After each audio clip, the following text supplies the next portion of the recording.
Brother Asa here. I'm here for Lightworkers Unified and RealTruth.tv. RealTruth.tv will be a website we'll be launching very shortly, but for now I want to post another video. And before any of you make any comment, yes, I do have original material that I will be producing and posting myself. But occasionally I have stuff come up and reaches my attention that I want to comment on that is postings by others. And such is the case again this time. This time it's a Cosmic Convergence Research Group posting that they did on June 23rd. And the title of it is A Special Message to the New Age Prophets. Within the message, of course, that they posted, they do some things about calling attention to seers and prophets and so on and so forth. It's calling for the golden age. Their comment was that it was futile to make hard predictions about specific happenings, and to even try to do so would be an encroachment on the domain of the divine.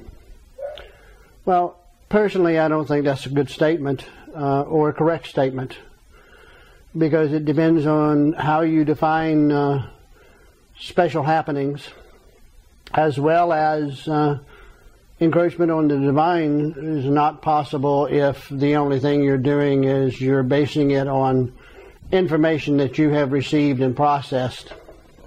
Then it is truly you're doing something based on your own free will, and that's never an encroachment upon the divine free will. They make the point that to do so is an attempt for someone to act as if they were playing God, and that it takes the right use of will and knowledge and action to be able to accurately prophesy the future. Yes, it would if you were trying to prophesize a given date, time frame, or not time frame, given date, an actual occurrence at a specific point in time. You could prophesy about coming changes and things that were going to happen in the future based upon what you know now. That would not be a misuse of will, knowledge, or action in any form, shape, or fashion. We've had those things going on for 5,000 years, and I don't think they've encroached upon the divine. Then they asked that where these predictions are really coming from, and whose authority gives them the right to speak with certainty and confidence, and what body of wisdom are the utterances based. As far as my utterances is concerned, they come from my body of wisdom. They come from my authority. And where they're coming from observations of reality and what is going on in the world today, based on that and what I have come to know is the future of the planet and where it's going to be headed at some time in the future. So that's what's going on, and to me that's neither here nor there. My wisdom is based on what I can see has happened on the planet already and what is continuing to happen. Then within their posting, they use a quote that is a Mayan admonishment that was directed to the Mayan prophets of 2012, that essentially is a reminder that the speaking of such prophetic utterances carries with it a great burden, and you're not to enter into it lightly without considering the effects and the ramifications of what it is you're doing. I totally agree. I don't take the things I say lightly. I don't take my observations that I have had and my awareness that has come into my awarenesses, and then based upon my wisdom forecast from those what I see coming. That's not an easy thing to do, and it is correct. I have a lot of people those people that listen to it And those people who know me put some credence in what I say, and that's a heavy burden to carry. But I do agree it is something that you do not do lightly. Then they begin to move on into categorizing that all Golden Age predictors fall into either gloomers, which are those who predict the end of the world, time, all life, everything will come about at the end of this particular epoch. Or boomers, those who predict that a golden age will come about in some future point in time. And to a degree they're correct. We do have gloomers, and we do have, if you want to call them boomers, that are out there. But you also have those of us who speak from a different place. We don't speak in the same terms that the gloomers or the boomers do. I don't predict that the golden age will come tomorrow, or it's going to come with any given day or time, or it's going to be an overnight transition. To do so would be in contrary to what we know has happened in the past on this planet.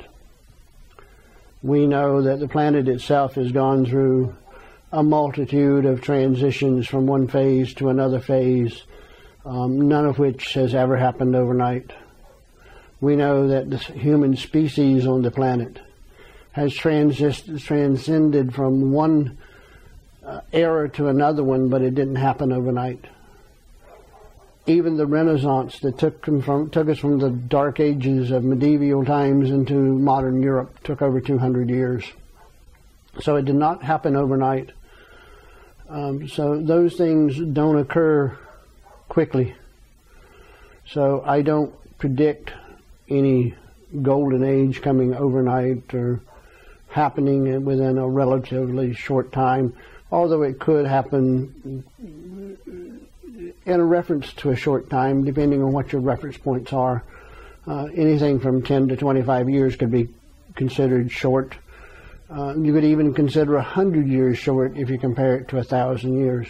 That's only 10% of the time span that you are looking at. So that is a relatively short span. They begin to admonish that no one should venture into the era of speaking about what they see, because it impacts the lives of all who receive these messages. Absolutely true. You must mark your words carefully. You must take heed what it is you're doing. Even this post from CCRG, the Cosmic Convergence Research Group, falls in the same category.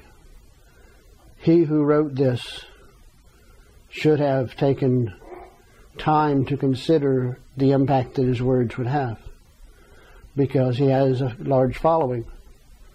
And those who follow him will take him at his word and say, look how smart he is. We must follow what his word says. So yes, I agree. Then CCRG points out that a vast majority of the current planetary population is concentrated in urban areas. They even call them cauldrons of unnatural population density. And goes on to state that they are experiencing technospheric breakdown, social unrest, economic collapse, and financial hardship. They then want to know, how will these centers morph into centers of enlightenment and abundance in light? Quite simply the same way it always has occurred on the planet. We have, for thousands of years now, lived in urban centers of one form or another, some being larger than others. At the present time on the planet, because of the size of the population of the planet, our urban centers are far greater than they have been in our prehistory of the current knowing of history. But in that short span of time, we've been able to ascertain through scientific measures that population centers have risen and they've gone. And the same thing will be true again. these urban centers that we have today will reach a peak, and they will follow the normal decay cycle, and we will move away from the urban centers to new urban centers or into another different phase of disbursement. So what's going to happen to them? The same thing that's happened to them before, as always. How can they morph into centers of enlightenment and abundance and light? Quite easy. The Renaissance, as an example, started in northern Italy, and from there it expanded out further and further, enveloping whole towns and cities, and eventually the entire European area. So yes, these urban centers can dwarf and morph and grow and become centers of enlightenment and centers of abundance and light. It's not impossible. And matter of fact, it's probably highly probable that that will happen. If you take off the shackles that are holding everyone back, allow them to seek their own growth, seek their own place among society, they will, in time, morph into these centers that we have predicted will happen, and the planet will become exactly as it has been predicted to become. It will become a center of light. It will become a center of enlightenment and teaching. It will happen. It will come about. That's all I can tell you. Then they posed the question, how will Mother Earth correct all of the environmental imbalance which currently exists everywhere? Asking how will countless ecosystems heal and rejuvenate themselves so they can become part of the regenerated Garden of Eden? Well, our planet Terra has done it time and time again on this planet. She has repopulated herself with all kinds of sentient beings upon its surface. We, the human species, are hosted upon this planet, and I don't use the term host lightly, because as far as my concept of us being here on this planet, we exist here as a parasite, as a virus, as a malignant growth upon this planet. We're being hosted by this planet, given what we need to sustain us and nourish us and keep us going, and it's coming from the planet itself. The planet is giving us what we need. We have been arrogant in using what we've been given. We have grown to think we have some kind of entitlement to everything on the planet, which is wrong. All of this stuff belongs to the planet that will willingly share it with us, but we must learn, just as those who walk the red road try to teach us on a constant, ongoing basis. We need to be able to fulfill our obligations of respect to the planet and to its resources that we are granted the use of. CCRG then poses, how will mankind properly process all the pollution that pervades to an extreme, with much of it being unseen and unacknowledged? Well, desire and necessity are driving factors for solutions of problems. When we reach a global consciousness where we become aware that these elements of pollution that we have caused are a problem, must be corrected. We must return the planet back to a more pristine body. We will find the way to solve that problem. We will find the way to remove the pollution. We will find the way to even take on those that are unseen and unacknowledged and clear those as well. It will take us longer if we don't get any outside assistance to return this planet to a pristine position within the cosmos. It is ludicrous of anyone on this planet to even imagine that there aren't other beings within the universe who are well aware of us on this planet. And if we begin to show progress in the right direction, that they would be willing to come help us do what needs to be done. But they will not do so. I do not feel, at least in my heart, that they will not do so, nor would I, until I was entirely sure that the people who live on the planet are doing their part to correct the problem. It must be that way. We must show that we have taken on the responsibility to clear all of this stuff out. Once we do that, we might be able to receive some outside help. But we should not plan on it. We should plan to do this work ourselves and not rely on others to do it for us. They want to know, what will Terra, our planet, do with all the stuff created and accumulated by decades of us being a consumer society? This wonderful, beautiful planet will do what it's always done. It will transmute and transform all of that stuff into an inert matter. If it is matter that cannot be processed totally back into something usable by the planet will do as it has always done. It will encase that poisonous stuff in something that will protect her from those poisonous items. She's always done that. She will continue to do that right by herself. We need not intervene in that process. Then they say that you get to their meat of their subject. And that meat is what impacts humanity. The first of the top of the list is, how does society cure all of the social ills, implement a workable economic model, overhaul a financial system, fix the political machinery that has been broken since day one? Well, the same way we've done it over and over again throughout the history of the species being on this planet.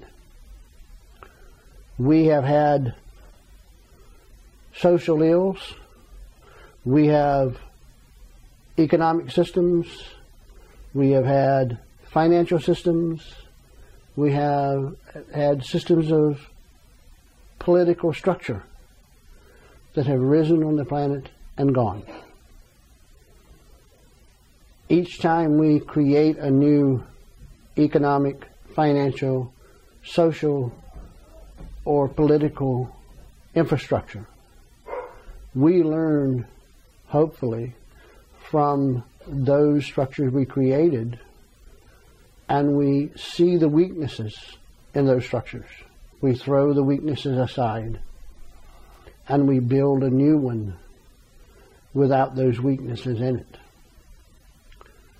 It is my belief we have reached a point in our evolution where we will set aside all of the political structures, all of the political infrastructure that has ever been created on this planet. And it is time for us to reach out and create anew. Not some aberration of what we had before, but something totally new upon the planet. The financial and economic model that the planet is functioning under, everyone should be well aware, is not sustainable. It was a system built upon greed and selfishness from the very beginning. From the top to the bottom. It doesn't matter. You could have been the poorest soul upon the planet or the richest soul upon the planet, but both of you were driven by greed and selfishness. No less, no more. The one at the bottom was selfish and greedy because they wanted what was at the top. The one at the top was selfish and greedy because they had it all and didn't want anybody from below them to take it away. It's selfishness and greed. We need to abandon selfishness and greed as a format for any kind of structure we have on the planet. That is the core cause of the failure we have today. It is selfishness and greed. The greed and the selfishness, as you get higher and higher on the ladder, more and more wealth, more and more power, you get corrupted more and more. So the greed and selfishness grows as larger and larger as the corruption grows larger. But we will, in time, create a new one. What's it going to take us on this planet as a species, as a global consciousness, to make that shift into a realm where we will be accepting of a new way of living? I'm not sure. But from all indications I see, it's going to take a pretty drastic collapse.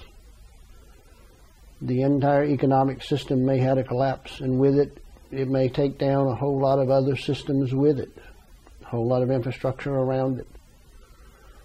If it takes a massive failure of everything on the planet to force the issue, so be it. As long as we move forward in evolution. Then they ask how we are as a species going to transition in an orderly manner away from hydrocarbon fuels, nuclear power, and fossil fuels. They sarcastically want to know if free energy will liberate us from all of these. Yes, if we could devise a free energy system of the kind that is envisioned, it would free us from all of these. If we could create a permanent magnet motor that required no energy input, but through the rotation of the rotor through the stators, gained power from the magnetic differences in the way the structure of the stator and the rotors are created. We could eventually build a motor with enough rotors and stator assemblies in it to power generators, to run simple generators to create electricity. Each house could have a small permanent magnet motor running its own generator, powering its own house. We could build larger units and power whole blocks, city blocks, or whole housing projects, or whole sky-rise buildings, powering everything that's in it through electrical power, simply through the use of a permanent magnet motor. Is it possible? I don't know. I've seen drawings of permanent magnet motors. I've seen written cases of people who visited labs, of people who were working on permanent magnet motors that actually saw them functioning. So theoretically, it should be possible. If we could harness the magnetic capabilities, or the capabilities of magnetism, in the form of toruses, because all magnetic fields form toruses. If we could take a torus and begin to rotate a torus, or rotate two toruses at right angles to each other, who knows what the potential would be if we could do that. So yes, free energy devices could free us from all of those things. We could get rid of hydrocarbon fuels, we could get rid of nuclear power, we could get rid of fossil fuels. We could do away with all of them at a very short time frame too as well.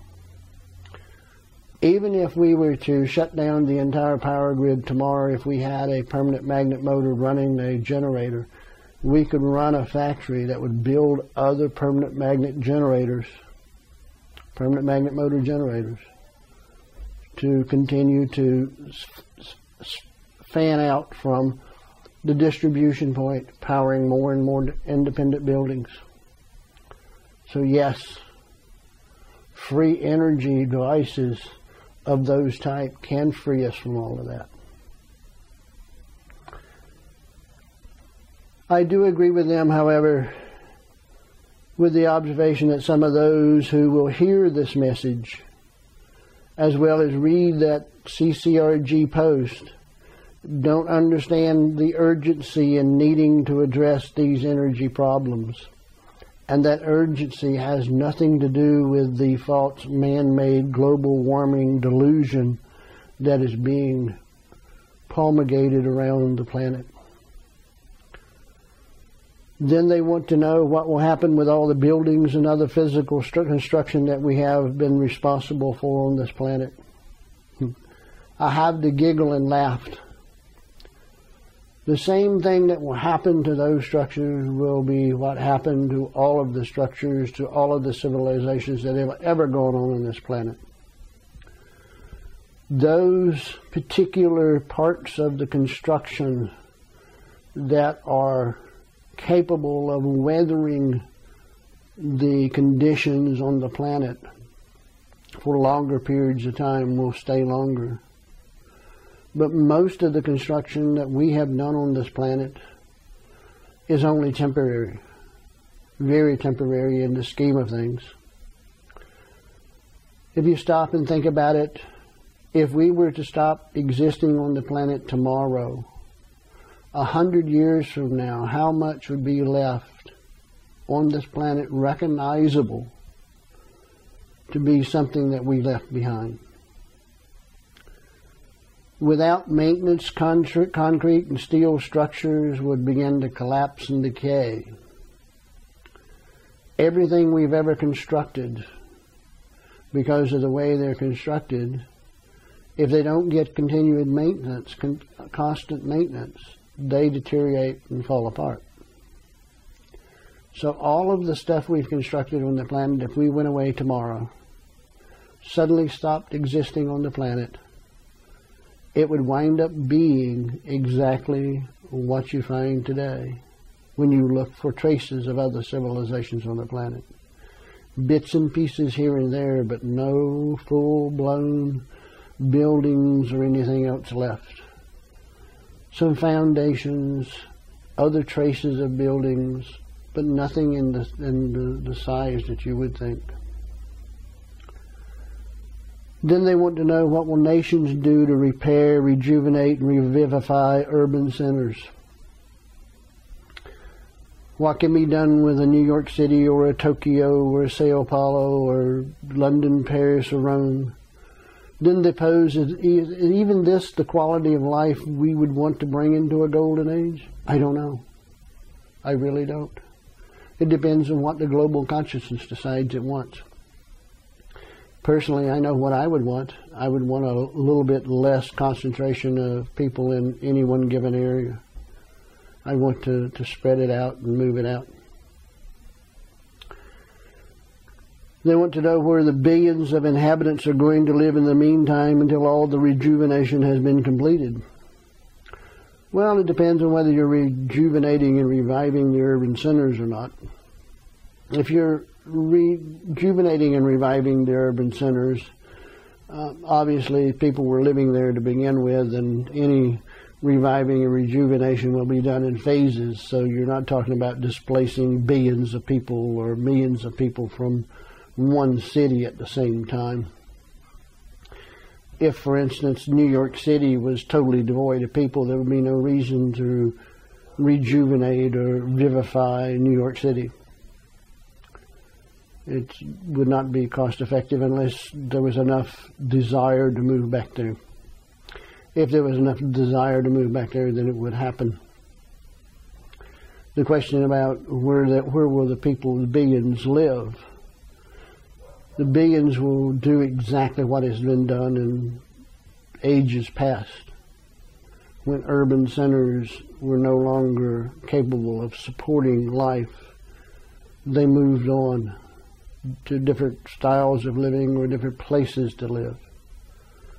There is traces of civilization along great rivers in Asia that, with the climate shift that has occurred previously on the planet, those cities that were locked into growth, and some of them were huge cities of the time, hundreds of thousands of people in them. When the climate shift changed and the rivers dried up and were no longer navigable, then the cities died out on their own, and people left in numbers and droves and ones and twos in the end, and moved on to other places, and some of them went into agricultural, and some moved on to other cities and practiced their trades there in other cities and other trading places. So the same thing would happen here if we went through some kind of systemic change. People would adapt, people will move on, and people will do what people have to do. We've gotten into a mode of not being able to think. We've held out our hands so long for others to take care of us, we can't think on our own anymore. They want to know about other environmental issues. What about Fukushima, Gulf of Mexico, Chernobyl, Niger River Delta, missing mountaintops, cavernous coal mines, holes we've drilled in the planet, all kinds of damage we've done. Left over time, the planet will heal itself. The cavernous coal mines will eventually either become basically caves, or they will collapse in on themselves, and Mother Earth will, the planet Terra will fill them in, and they will then become something entirely new, a different kind of deposit, a different kind of vein of something, some kind of rock. So those kinds of things, the missing mountaintops,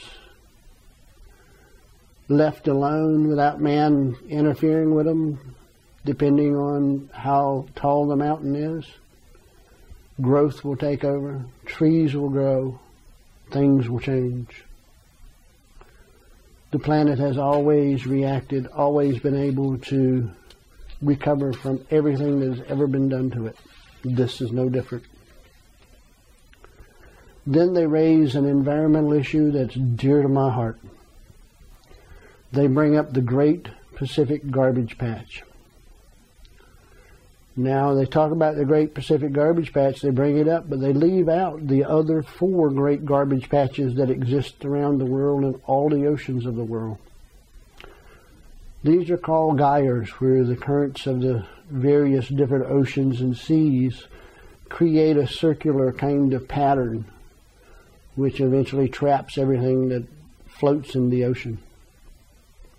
I'm quite familiar with the garbage patches because I'm a close friend with the man who raised the initial cry about the Great Pacific Garbage Patch and all of the plastics that he found in that Great Pacific Garbage Patch.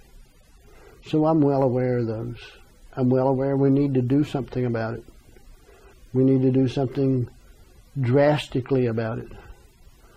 The minute particles of plastic has gotten so ingrained into the food chain of the ocean that it is affecting the sea life. How are we going to get it out? I don't know.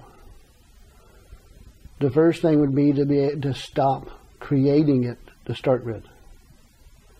But stopping using plastics on a planet that has become so entrenched in them would be difficult. Instead, we need to have conversations about what are good plastics and what are bad plastics. Where are places that we have to use plastics, and where are places where we can use something other than plastics? How can we make things more sustainable without damaging the planet? Those are questions that will be resolved in due course after we find out how much of an impact the changes that I see coming down the pike are going to have. I guess I could go on about each and everything that CCRG raises, but to me they're off base with their, oh me, such a helpless situation. For them to bring it up in the manner they have is no better than the way the information is put forth by the ones that they're pointing fingers at. It's still bad. But the biggest fallacy that I find within this whole posting is they have mixed two different issues, which are parallel changes that are coming about, but they're not intertwined together. One is the changes of the planet will make, and how the planet, if left alone, would correct issues that we may have created. The other one is, what are we as higher level beings going to do with evolving beyond where we are today? How are we going to get from point A to point B, with point B being something that is more desirable than what we have at point A? That's a different question. If you're going to address these questions, you need to address them separately. Address the planetary issues first, if you wish. How is the planet going to change? How is the planet going to recover? How would the planet recover? The answer to the question of how the planet will recover, how the planet will change, will depend a lot about what happens to the species on it. How much of the species is left on the planet after all of our damage that we've done to it. And I'm not talking about some clandestine conspiracy to reduce the population of the planet. The reality is, as the planet doesn't change its climate makeup,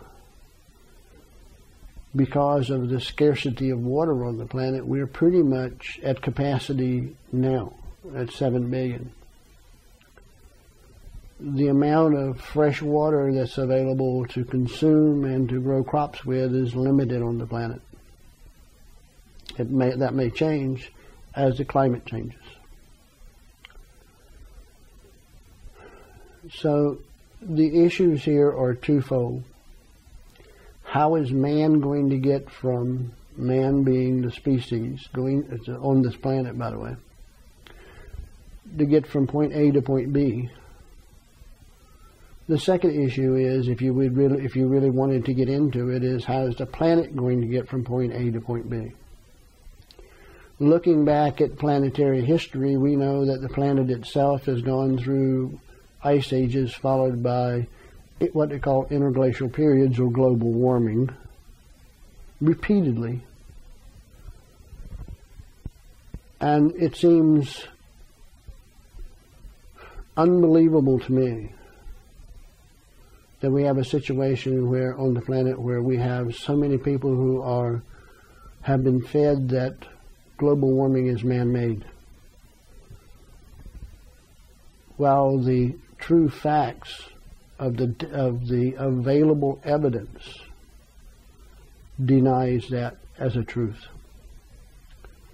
31,000 natural scientists, 1,000 climatologists have all signed a statement saying there is no credible evidence that global warming is man-made. That's a fact. That doesn't mean that the carbon that we create isn't bad for the planet. That doesn't mean that we should not reduce our carbon footprint because it's bad for our health, it's bad for the planet, it's bad for future generations. That definitely is a fact. We need to reduce our carbon output. But we should not be using a lie to get things done that should be done as a moral issue and an ethical issue with the species. The fact that you're trying to use a lie that global warming is man-made to create the opportunity to get these things done is wrong. Totally 100% wrong. There are no true facts. As a matter of example, scientific fact, now since last 500,000 years, last 500,000 years, we have gone through a global warming cycle approximately every 125,000 years. The last global warming cycle that we went through 125,000 years ago, the average planetary temperature reached a level high enough and maintained that level high enough that hardwood forest grew above the Arctic Circle. Now that's a scientific-based fact. We have the evidence that hardwood forest grew above the Arctic Circle 125,000 years ago. That means that for some reason, this planet reached a temperature, an average planetary temperature, a lot higher than even it is today on this planet. But yet we're being told that the current global warming is being caused by man. But in the past we've reached higher average temperatures. But to get into that issue fully is for another day, another video. The issue here is the mixing of apples and oranges in the same post. If I speak of a golden age, I speak of a golden age only in the sense of the terms of the people on the planet. The age for which the planet itself is changing and transmuting into has nothing to do with the golden age that is available to the species on the planet, the human species. The planet is at the end of its cycle. It's at the end of its divine contract. It entered into a divine contract to act as a host for a learning environment for humanoid-based consciousnesses. It is time for that contract to expire. It is time for the planet to change. The planet will make physical changes. It's going to correct some things about its climate. Its climate probably is going to go back to being more of what we might have expected to find 10 to 15, 20,000 years ago, which is different than the climate we have today. Because the planet is changing in other ways, it will no longer be agreeable to hosting the kind of experiments that it did before in learning in the spiritual process. So it's going to go ahead and change.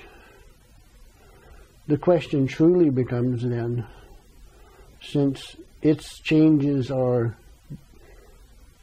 going to happen whether we come along or not, the question becomes, what do we have to do to come along with it if we so desire to do so?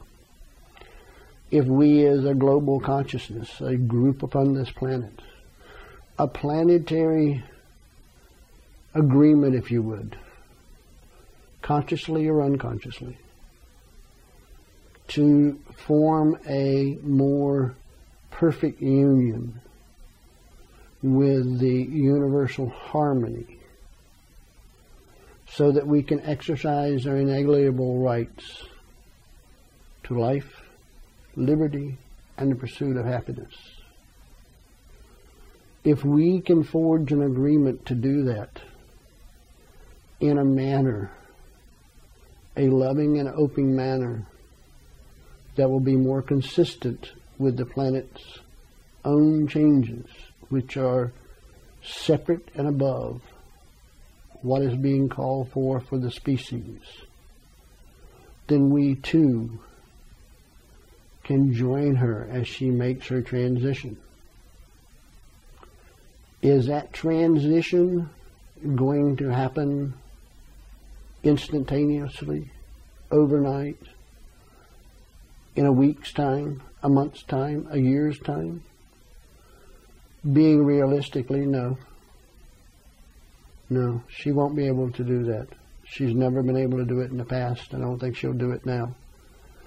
She will reach a point that will be a turning point in her changes. She will reach a point where the changes where, as our old folks used to say where I grew up, you either had to fish or cut bait. You're either going to have to get with the program or get off. And it's going to come down to it. And as far as I know, there's only one way off of this planet. And that's through that death transition. So it's up to us. I mean, she's done it to us before. Some 75,000 years ago, there was a supervolcanic eruption that reduced the Homo sapien population down to a maximum of about 10,000 people. And from that 10,000 people, we came forth, what has become modern man. So the population of Homo sapiens was reduced through a natural event from whatever it was down to 10,000. I imagine it was numbered in at least 100,000, if not more. So if that's what it takes, then that's what's going to happen.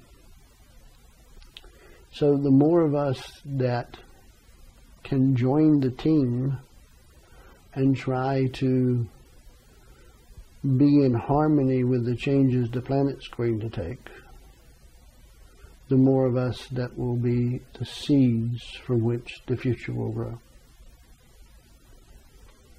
So this particular posting by the Cosmic Convergence Research Group put me to thinking, and this is the results of my thinking. So for now, I will leave you. But before I do, let me just make one thing kind of clear. I've been talking about a posting, but I didn't tell you up front where to find that posting. If I get a chance to edit the video and get it in there, I will put at the very opening, I will put some subtitles with the URL for the posting from the CCRG, the Cosmic Convergence guys. If not, then you will be able to find that URL in the comments for this video posting. So with that acknowledgement, I will bid you good evening, good day, salud, wherever you are, and may you have peace, serenity, and tranquility until we meet again. Thank you. And please, before I completely sign off, I forgot to ask, would you please refer this video to all of your friends that you have and post it, at least a link to it wherever you may post comments on blogs and stuff, and please get the point out. I would appreciate it. I thank you very much. Have a good night. Good day.